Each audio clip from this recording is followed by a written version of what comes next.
네, 사우스베이 장로교회 여러분들 평안하셨습니까? 어떻게 지내셨습니까? 안녕하세요, 현주 씨. 안녕하세요. 네, 안녕하세요. 반갑습니다. 네. 어쩜 세월이 이렇게 빨리 가는지 모르겠어요. 예, 시간이라도 빨리 가야지요. 저는 그렇게 생각합니다. 왜요? 왜요? 아니, 시간 어차피 가는 거 빨리빨리 가야지요. 그러면 팬데믹도 빨리 지나갈 것 같아서. 그럼요. 이게 네. 빨리빨리 시간이 가서 빨리빨리 변화되는 거를 원해요, 저는. 예. 그냥 네. 세워라, 내워라, 그냥 붙잡고 가지 마라, 청춘아. 저는 아닌 것 같아요. 세워라, 네. 세워라, 빨리 가라. 네, 네. 예, 그러면 좀 긍정적이지 않겠습니까? 팬데믹도 빨리 지나가니까. 예, 그래요. 오늘 무슨 얘기 해볼까요? 오늘은 이마고 데이에 대해서 얘기한다고 이제 하셨거든요. 이마고 데이. 이마고 날? 이미지 날? 예, 그게 아니고요. 이마고 데이라는 말은 네. 하나님의 형상이라는 읍스. 레틴어입니다. 라틴어군요. 레틴어로 이마고 데이 그러면 Image of God. 그러니까 우리가 네. 그 창세기 1장에 나오는 하나님께서 네. 우리가 사람을 만들자, 우리의 형상대로, 우리의 모양대로 우리가 사람을 만들자 할 때에 하나님의 형상, 이마고 데이, Image of God이라는 그러한 말인데 여기 이렇게 네. 나오죠? 네. 하나님의 형상, Image of God. 창세기 1장 26절에 있는 말씀을 중심으로 오늘 한번 생각해 보도록 그렇게 하겠습니다. 우리 한번 그 26절 한번 읽어 주시겠습니까? 네, 하나님이 이르시되 우리의 형상을 따라 네. 우리의 모양대로 우리가 사람을 만들고. 예, 하나님께서 우리를 만드셨다는 말이에요. 그런데 한 가지 좀 의문이 생기지 않습니까? 우리라는 표현이 우리 한국 사람들은요, 예. 우리 집, 우리 엄마 뭐 이렇게 표현을 하잖아요. 그렇죠. 우리 한국 사람들은 주로 우리 집, 네. 심지어는 아내나 남편을 소개할 때도 우리 남편입니다. 혹은 네네. 우리 아내입니다. 네네. 그렇게 네. 해서 우리라는 말에 굉장히 익숙한 것 같아요. 근데 혹시 이 성경을 한국 사람이 쓴 건 아닐 거잖아요. 그렇진 않습니다. 예, 성경의 그 히브리어 원전이나 네. 또 여러 세계 각국의 번역본이나 다 보면은 복수예요. Our Image라고 네. 그렇게 쓰여 있어요. 그러니까 우리의 형상을 따라서 우리의 모양대로 Our likeness. 우리가 사람을 만들고 그러니까 하나님이 한 분이 하나님의 아니고. 모습이 복수로 이렇게 네. 표현이 됐어요. 네네. 이걸 어떻게 이해를 해야 될까요? 우리는 하나님 그러면 신의 이름마저도 하나라고 하는 네. 숫자의 개념으로 우리의 신앙의 대상을 일컬어요. 하나님이라고 네. 하죠. 그래서 하나님이라고 우리는 지금까지 늘 평생을 이렇게 하나님으로 지칭을 해왔기 때문에 하나님이 이게 익숙한데 사실은 세계 어느 나라도 신의 명칭, 신을 호칭할 때에 숫자의 개념을 들어가지고 신을 이야기하는 나라는 하나도 없다고 그래요. 우리 한국만 한국만 하나님인 거예요. 네. 왜 그랬는지 아무튼 하나가 좋긴 좋잖아요. 좋긴, 한 하나님, 네. 한 하나님, 또 유일신 하나님, 이런 네. 말을 우리가 많이 해서 하나님이 참 좋다라고 그냥 이렇게 받아들이는데 이 창세기 1장 26절만 보더라도 하나라는 개념이 아니에요. 지금. 네. 분명히 우리의 모양대로 우리가 사람을 만들고 라고 그렇게 이야기를 해요. 그래서 삼위일체다라고. 예, 대단하십니다. 아니, 그래가지고 그렇게 막 워낙 강력하게 얘기를 신학자들이 우리라고 그랬으니까 이거는 성부, 성자, 성령 네. 삼위일체 하나님을 아마 지칭하는 것이 아니냐. 네. 그렇게 설명을 합니다. 그래서 이거는 삼위일체 하나님이 인간을 창조하셨다라는 것으로 이야기를 해왔어요. 많이 해왔는데 근데 여기에 보시다시피 무리한 견해라고 예. 하셨어요. 왜 그런가 하면 예. 먼저 이걸 이해할게요.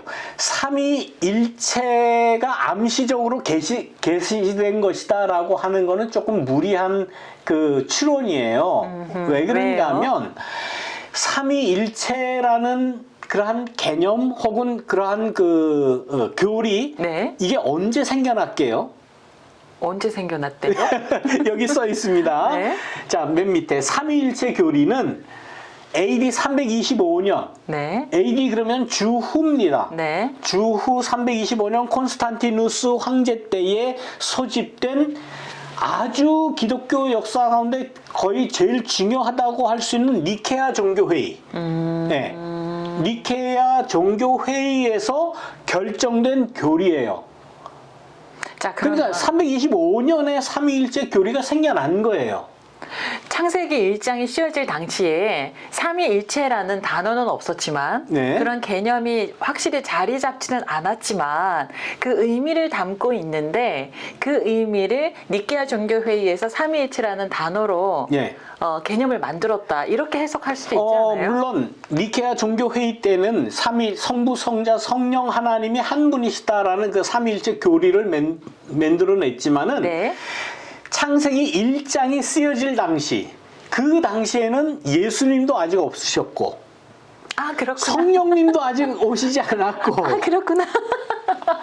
물론 우리는 유추해서 성자 하나님, 예수님도 성령님도 다 만세 전에 네. 삼위일체의 그 신의 모습으로 계셨지 않았겠는가라고 우리는 그냥 막연하게 네. 생각을 하는데 AD 325년에는 그렇지는 않습니다. 예, 그렇지는 예. 않아요. 그렇지는 않아요. 네. 창세기 1장이 쓰여질 당시 지난번에도 계속 말씀드렸지만 587년에서 532년 바벨론 포로 시절에는 아직 그 성자 하나님, 예수님에 대한 개념도 사실은 없었어요. 그렇군요. 예, 없었어요. 네, 오로지 야훼. 네. 그래서 only 야훼라고 그러잖아요. only 야훼이즘이라고 예. 그러지 않습니까? 오로지 하나님 한 분만이 우리의 신앙의 대상이다, 신이다라는 생각밖에 없었어요. 네. 그런데 그때 창세기 1장이 쓰여질 당시 창세기 1장은 누가 썼다고 그랬죠?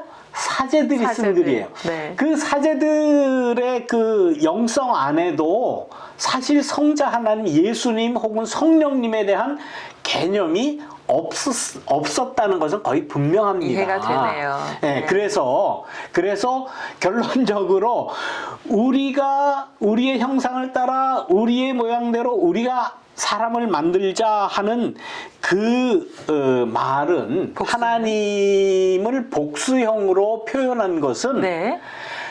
무엇을 하나님이라고 하는 우리의 신앙의 대상이신 그 하나님이 뭔가 중요한 결정을 할 때 깊이 사고하고 깊이 생각하고 진지하게 결정을 하셨다라는 하나의 표현이 아닐까라고 추론을 합니다.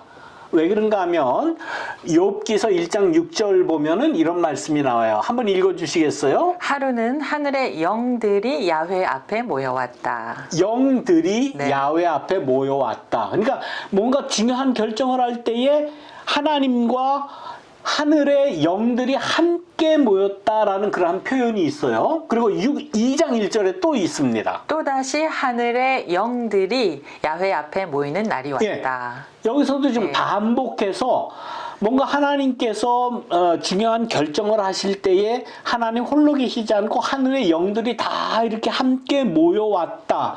그리고는 천상의 어떤 회의라고 해도 될까요? 네, 예. 아무튼 네. 영들이 모여서 하나님의 우리는 보통 이제 천사라고 그렇게 얘기를 하죠. 함께 모여서 어떤 중요한 특별한 결정을 할 때에 이러한 표현이 있는 것으로 볼 때에 네. 인간 창조가 그만큼 하나님의 입장에서는 중요했다, 진지했다. 그리고 모든 영과 함께 결정하시고 인간을 창조하셨다. 그래서 인간 창조가 하나님에게 있어서도 굉장히 특별한 의미를 가진다라고 추론할 뿐이에요. 여기서 번뜩 떠오르는 예. 생각은 욥기가 살았던 그 시대는 이미 사람이 나고 죽고 했었잖아요. 그렇죠. 그래서 세상을 떠난 존재들이 있을 거고 네. 그들이 영이 하늘나라에 가서 하나님과 함께 했을 거라는 생각이 들고요. 사람을 창조하기 전에는 영들이 아직 안 왔을 때 아니에요. 예, 그 네. 욥기서는 네. 욥기서의 그 시대적인 배경은 주로 아브라함 시대로 올라가요. 욥기의 네. 그 시대적인 배경은 굉장히 그 위로 올라갑니다. 아브라함 때까지 올라가요. 예. 근데 그건 이제 또 조금 다른 문제인데 네. 아브라함 때의 사람들이 가지고 있던, 물론 뭐 이스라엘 사람들이죠, 믿음의 조상들인데 그 사람들의 이 그 영성 안에는 예. 아직 부활이라는 개념이 없었어요. 아, 그렇군요. 예. 맞네요. 우리는 지금 모든 구약 성경부터 신약 성경 그리고 기독교 2000년 역사를 그래도 어느 정도 다 이렇게 막 섭렵을 하기 때문에 모든 시대에 있었던 걸 완전히 다 섞어가지고 네. 아, 그 과거에도 다 이렇겠거니 삼위일체 교리도 있었고 뭐 원죄론도 있었고 모든 교리가 다 태초부터 알겠습니다. 있었겠거니라고 아하. 막 이렇게 섞어서 생각할 수가 있는데 네. 그렇지는 않아요. 알겠습니다. 이해가 예. 됐고요. 그러면 네. 그렇다면 예. 이 하늘의 영들은 뭔가요? 천상의 존재들이죠.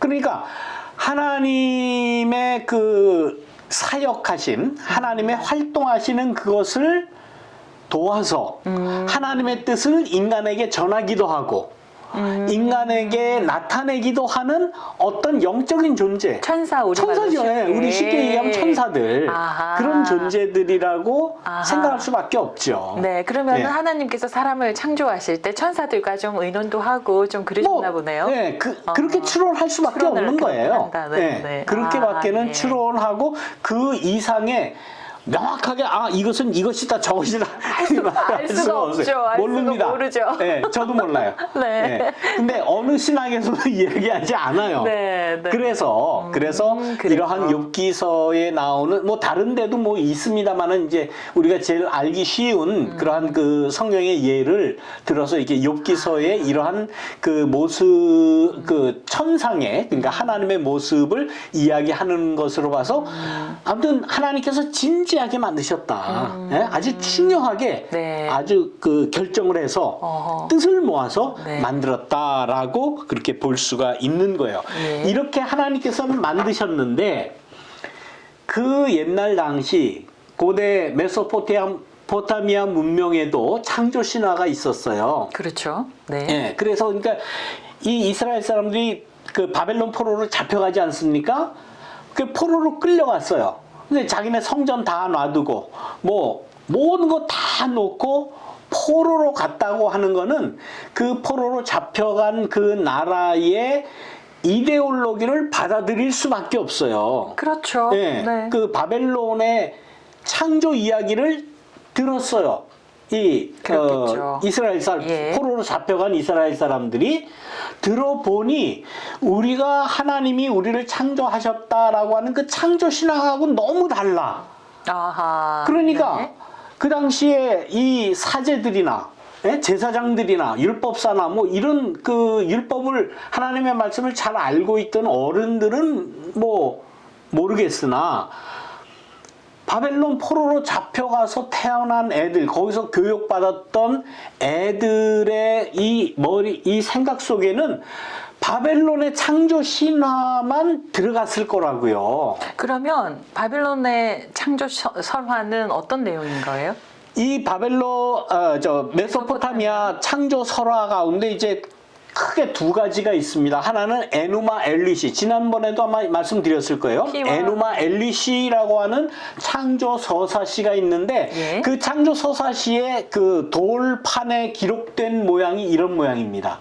이것은 성서 고고학자들이 그야말로 그 고대 근동 메소포타미아 지역의 뭐 땅을 막 파가지고 발견된 이 서판이에요.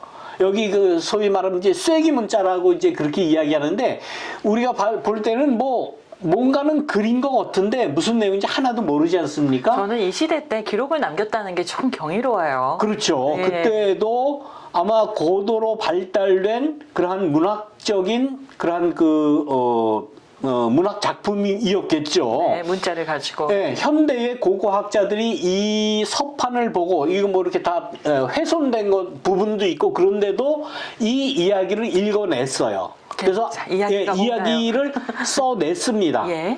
그래서 이 서판은 에누마 엘리시 서판이고 또 다른 창조 서사시가 있는데 아트라하시스라고 하는 창조 그 서사시가 또 따로 있어요. 네. 이 에누마 엘리시나 아트라하시스의 이야기 가운데 창조에 대해서 뭐라고 얘기는가 하는가 하면 두두두둔. 인간을 어떻게 창조했느냐. 두두둥. 예. 흙이 아니고. 인간이 어떻게 생겨났는가 하는 네. 거는 역사적으로 모든 인종 가운데 최대의 그 의문 아닙니까? 그렇죠. 지금도 그래요. 그럼요. 지금도 이 인간이 어떻게 해서 이렇게 생겨났느냐, 네. 예? 우주가 어떻게 생겨났느냐. 네. 아 그래가지고 지금 뭐 그니까요. 그래서 메소포타미아 창조설화는 어떻게 돼 있어요? 창조설화는 뭘 이야기하는가 하면 네. 신들이 많이 있었어요. 신들이 많이 있었다. 네, 네. 이 창조 신화에는 이 창조 설화에는 신들이 굉장히 많습니다. 많은 신들 가운데 우두머리 신이 있고 그다음에 귀족 신이 있고 그다음에 중간 계층의 신이 있고 제일 핫바닥에 신들이 있어요. 네. 그러니까 인간의 그 피라미드 구조와 비슷해요. 인간의 네. 그 계층 구조와. 예. 왜? 인간이 신화를 만들었으니까. 자, 네. 인간이 신화를 만든 거지 신이 신화를 만든 게 아니에요. 그렇죠. 예. 그러니까 인간이 살아가는 이 사회 계층 구조를 그냥 그대로 신의 모습으로 이야기를 하면서 신들도 먹고 살아야 되지 않습니까? 먹고 살아야 되는 예. 신이었네요. 그 먹고 살려면 뭘 해야 돼요? 이슬람들 노동을 해야 들어가는 돼요. 노동을 해야 신들도 되고, 노동을 해야 예, 되고. 일을 해야 돼요. 네. 그러니까 제일 하층에 있는 신들이 나가서 열심히 육체 노동을 하고 땅을 네. 파고 일주일에 120시간 노동을 하고 그렇게 해서 네. 뭐 곡식이나 뭐 먹을 거를 만들어서 위에 갖다 바친 거예요. 네. 금강에 가서 금 캐고. 네. 네. 그러니까 이 밑에 있는 신들이 가만 생각하니까 화가 나는 거예요. 그렇죠. 아니 그래도 우리가 신인데 네, 명색이 우리가 우리가 신인데 아, 우리 왜 이렇게 막노동하고. 막노동하고 이렇게 힘들어서 이게 신 네. 노릇 어디 해먹겠습니까? 라고 그 우두머리 신에게 반발을 한 거예요. 네. 그러니까 제일 우두머리 신이 들어보니까 맞거든. 너희들도 신이구나. 네. 그 신이 이렇게 너무 노동하면 안 되지. 네. 그러면 너희들 하층 계급에 있는 신은 좀 쉬고 너희들이 하던 노동을 대신할 인간을 만들자. 그래서 만들어진 게 인간이라는 거예요. 네. 여기서 잠깐. 예. 그래서 또 한간에서는 외전인데요. 그 신이라고 불리는 존재들이 우주에선 우주인들이고 우주인들이 금이 굉장히 중요했는데 우주선의 동력을 예. 금을 활용해서 이제 동력으로 사용을 하는데 그래서 금강에서 이제 금을 막 캐는데 야 이건 너무 노동을 많이 하니까 신들이 예. 그 우주인들이 그래서 이제 그 노동을 시키려고 인간들을 창조해놓고 예. 뭐 볼 일이 끝났는지 어쨌든 우주인들은 다 떠나가고 다 떠나갔어요?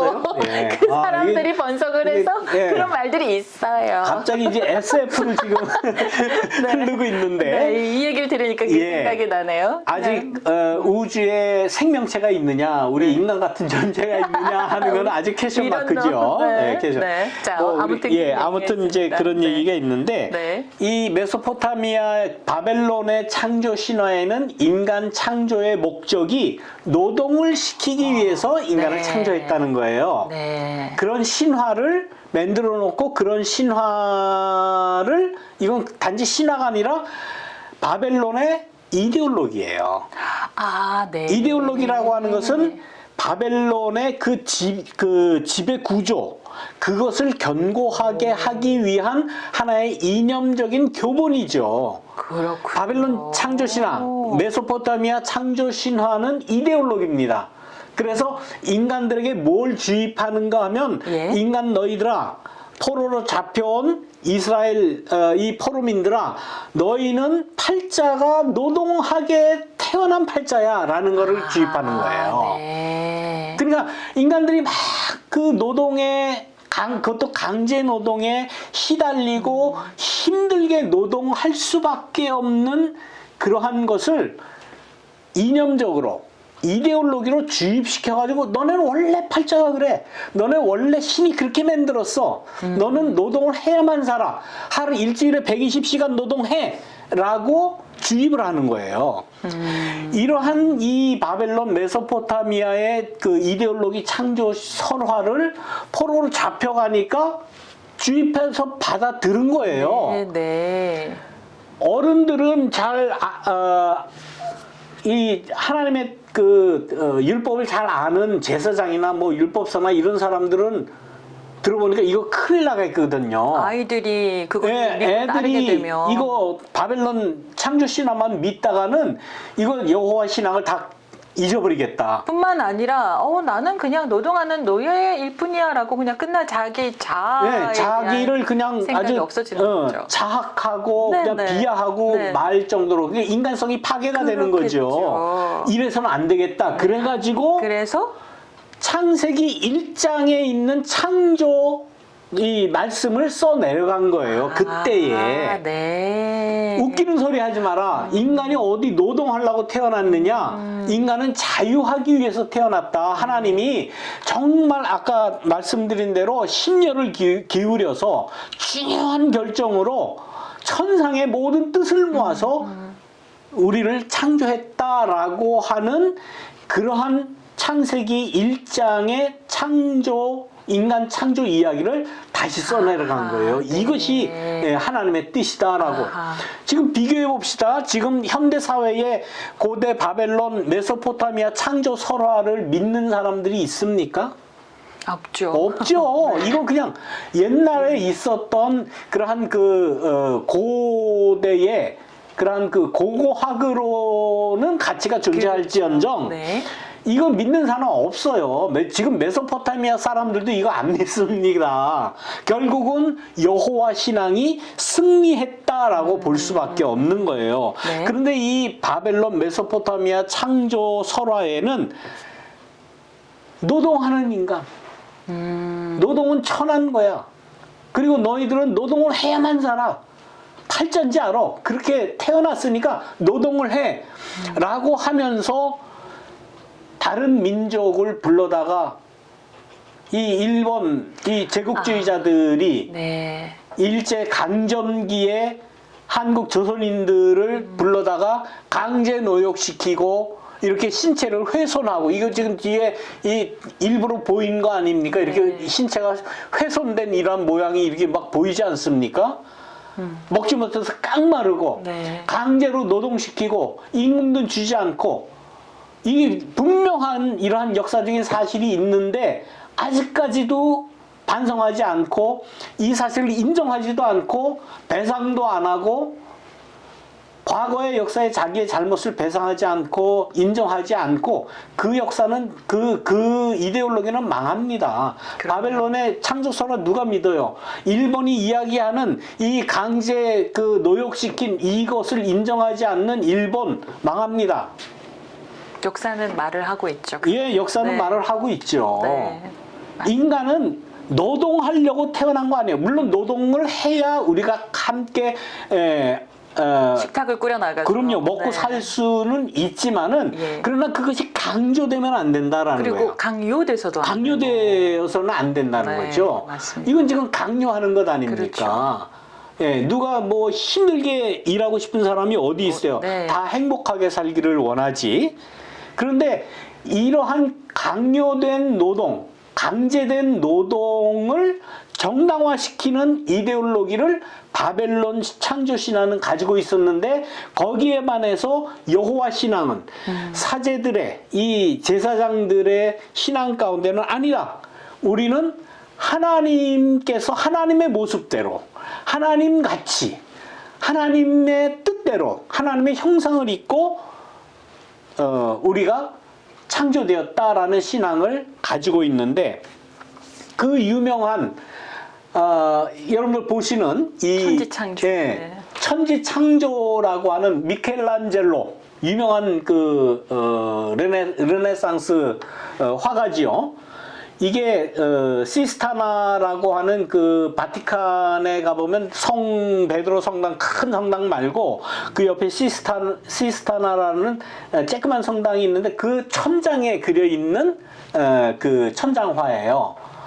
그런데 이걸 지금 제목이 뭔가 하면 이것이 천지창조입니다.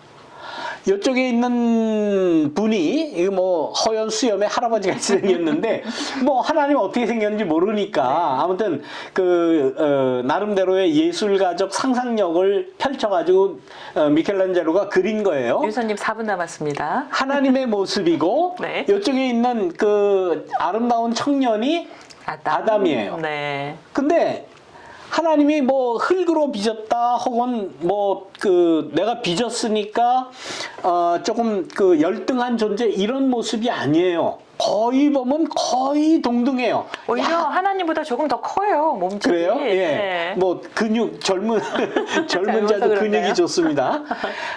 하나님의 모습보다는 위치가 시선이 약간 아래이면서도 거의 동등한 모습이에요. 아마 이 미켈란젤로는 하나님의 형상대로 우리가 우리의 모양대로 만든다 하는 것을 아마 예술적으로 이렇게 표현한 것 같아요. 그리고 손가락을 이렇게 서로 닿으려고 하는 그러한 모습에서 하나님의 그러한 그 의지, 창조의 의지가 이렇게 전해지는 그러한 모습인 것 같아요. 그리고 아담의 자세가 예. 조금 그 불경스러워요. 이렇게 불경스러워요? 삐딱하게 누워가지고 한쪽 팔로 이러고 예, 있어서. 뭐 아무튼 인간 주체로서의 어떤 그 인간 주체적인 모습이 좀 보이는 것 같아요. 제가 볼 땐 네. 그래요. 뭐 네. 미켈란젤로한테 물어봐야 되겠지만 아무튼 네. 그리고 이거 하나님과 그 주변에 있는 천사? 뭐 천사라고 해야 되겠죠. 뭐 하늘의 영 이렇게 같이 이렇게 인간을 창조했다라고 하는 그러한 그 성서에서의 인간 창조의 모습을 예술가적인 그러한 그 표현으로 이렇게 했다라는 거예요. 자, 이게 언제 한번 이 시스타나 이 천장화를 언제 가서 볼지는 모르겠습니다. 예, 뭐 이렇게 보는 게 훨씬 더 자세하게 보는 게 물론 아닐까요? 자세하게 보고 이거는 좀 잘 보게 하기 위해서 이렇게 그래픽으로 좀 색깔도 넣고 한 거예요. 근데 아마 여러분들 뭐 다 인터넷 찾아보시면 천지창조라고 치면 아마 이런 그 사진이 아마 수백 장 올라올 겁니다. 예, 아무튼 이러한 그 미켈란젤로의 작품에서도 창세기 1장 26절에 이야기하는 하나님의 형상이 어떤 모습이었는지, 얼마나 인간을 존귀하게 만드셨는지 적어도 제가 그런 사람입니다. 예, 그럼요. 네, 우리 현주 씨도 역시 마찬가지. 그런 존재로 네. 하나님께서 이렇게 받들어서 네, 그럼요. 존귀하게 창조한 우리 자신이라고 하는 것. 우리 절대로 강제 노동하려고 태어난 게 아니에요. 노동만 하려고 미국 온 거 아니에요. 존중받기 위해서 하나님의 형상을 이렇게 표출하기 위해서 창조된 그러한 그 존재다 하는 네. 그러한 말씀을 드릴 수가 있습니다. 더불어서 나는 왜 이렇게 태어났을까? 나는 왜 이렇게 얼굴이 이렇게 생겼을까? 몸매가 왜 이럴까? 나는 왜 머리가 안 좋을까라는 생각 절대 하지 마시고요. 예. 모두 한 사람 한 사람 하나님이 아주 존귀한 예. 창조물이니까 아주 나를 귀하게 그럼요. 내가 나부터 귀하게 여기는 거가 그럼요. 굉장히 자기 스스로 중요하겠습니다. 귀하게 안 여기면요. 네. 세상에 다른 사람이 나 귀하게 안 여겨줘요. 맞습니다. 서로 네. 자신감을 가지고 네. 나는 적어도 하나님의 형상이다 라고 네. 자부심을 가지고 네. 예, 그렇게 신앙생활을 하셔야 됩니다. 맞습니다. 예, 난 뭐 맨날 죄인이다. 이 죄인 자식 이거 제발 좀 그러지 말았으면 좋겠어요. 예, 그러지 마십시다. 네. 난 적어도 네. 하나님과 맞먹을 수 있는. 네. 이게 좀 맞먹고 함께 할수 있잖아요. 있는, 네. 여기까지 시간이 다 됐습니다. 예, 감사합니다. 네. 오늘도 어떻게 들으셨습니까, 여러분들? 다음 시간에 또 좋은 주제를 가지고 여러분들과 함께 말씀을 나누겠습니다. 오늘도 이렇게 좋은 말씀으로 함께 해주신 우리 현주 씨께 감사를 드립니다. 네, 고맙습니다. 네, 감사합니다. 다음 뵐 때까지 여러분들 평안히 계시기를 바랍니다. 감사합니다.